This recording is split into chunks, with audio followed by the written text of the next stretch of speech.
What if the next breaking news alert you see is not about campaign rallies, policy debates, or economic plans, but a headline announcing that Peter Obi Gets, a former Anambra State governor, Labour Party presidential candidate, and one of the most popular political figures in Nigerian recent history, has been killed?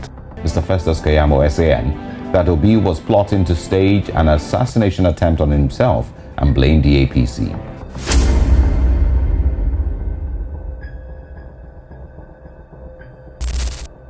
Nigerian political and military history is littered with the graves of men and women who genuinely want a change in the system and never live to see their reforms succeed.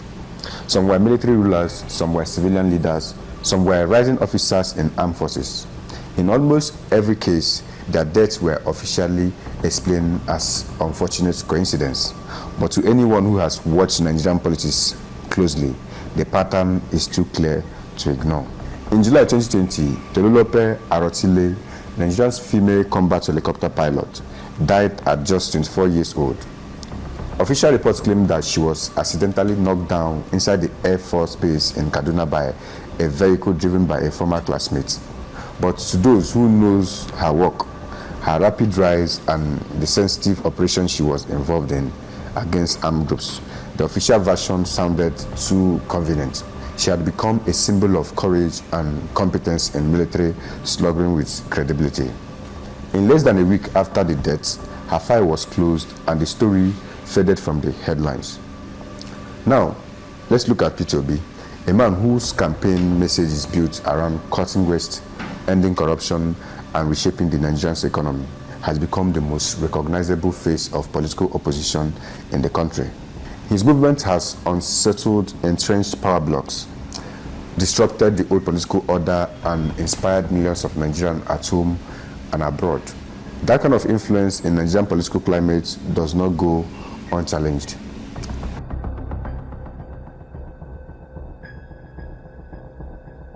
Talking about the pattern, Peter Obi rise is not happening in a vacuum.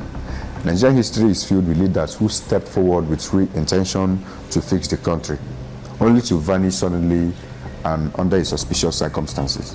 Take, for instance, President Umaru Musa Yar'Adua. In 2009, Yar'Adua, elected on a platform of reform, health, and transparency, felt seriously ill. His illness was shrouded in secrecy for months, sparking rumors and political tension. By May 2010, he was dead. Officially, it was caused by natural cause, but the unusual delay in announcing his illness, the power vacuum his absence created, and the quick takeover by his vice president raised questions no one dared fully to answer. Before him was M.K.O. Abiola, the presumed winner of the 1993 presidential election. He was arrested, detained, and died mysteriously in custody in 1998. His death is still officially listed as heart attack, but many believe that it was state-sponsored elimination to protect the military regime that refused to hand over power. Even military rulers who tried to change Nigeria's economic direction met strange end. General Sani Abacha, one of the most notorious dictators, was rumored to be poisoned, though official reports said he died of heart attack in 1998. The truth remains murky. His sudden death allowed a new political era to begin, but not before his regime had cemented decades of corruption. The same pattern repeats outside Nigeria. In 2023, the world watches as suspected assassination attempt on former US President Donald Trump unfolded. The attack, which could have ended his life, revealed how deeply divided and dangerous political rivalry has become, even in stable democracy. While Trump survived, the incident was a stark reminder that powerful political figures often face deadly threats simply for standing against entrenched systems. And then again, how come it was a kid they sent to kill him? Closer to home, in South Africa, Chris Hani, a popular anti-apartheid leader and political reformer, was assassinated in 1993, just before the country's first democratic election. His death sends shockwaves across the continent, a warning to anyone challenging powerful interests. In Nigeria, the method of removing threats are rarely straightforward. Guns and bullets are just one way. Car crashes, phone crashes, sudden illness, and mysterious accidents are often tools used to wipe out leaders who stand against corruption, nepotism, and old order. On the aspect of Peter Obi, his current political journey has unsettled many. His message about fiscal responsibility, accountability, and a new Nigerian economy threaten decades of entrenched interest. That makes him a target, not just for political rivalry, but for a system that has historically stopped well-meaning change makers in their tracks. What if Peter Obi will survive politically? Will he also survive the deadly game that Nigerian powerful players have been playing for decades, even if he eventually wins? Talking on how powerful enemies silence change without a shot fired. In Nigeria, killing a threat with a gun is almost too obvious.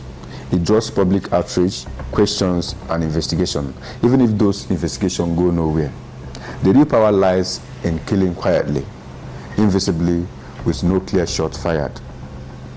History shows that assassination in Nigeria and many other places often wears a disguise. Mysterious illness suddenly strike leaders at peak of their power. The symptoms seem natural, but the timing is always too convenient. For instance, taking President Umaru Musa as a case study, we keep emphasizing the man's death because his health condition was hidden from the public, despite growing rumors. The months of silence over his ailment created a power vacuum that benefited his political opponents. He died before Nigerians could see the reforms he promised. Was it a natural disease or something more sinister? The truth remains locked away behind official silence. Aircraft crashes are preferred method for eliminating military and political figures with access to private flights and secured transport. In May 2021, Lieutenant General Ibrahim Atahiru, Nigeria's chief of army, and 10 senior officers died when Nigerian military plane crashed near Kaduna. The Air Force blamed poor weather, but many questioned the accident.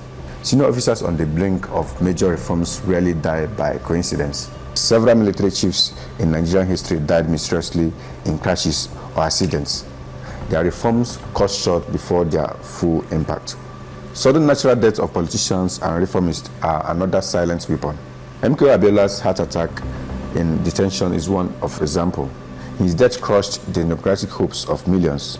Many believe he was poisoned, but no official investigation was ever completed. General Sani Abacha's death was officially a heart attack, but whispers of poison lingered for years. Even outside Nigeria, political rivals have died mysteriously or by accident under suspicious circumstances. This death sends a clear message: fight corruption or reform the system, and you may pay with your life. But no one needs to know who fired the shot. Peter Obi's growing influence and reformist agenda paints a target on his back.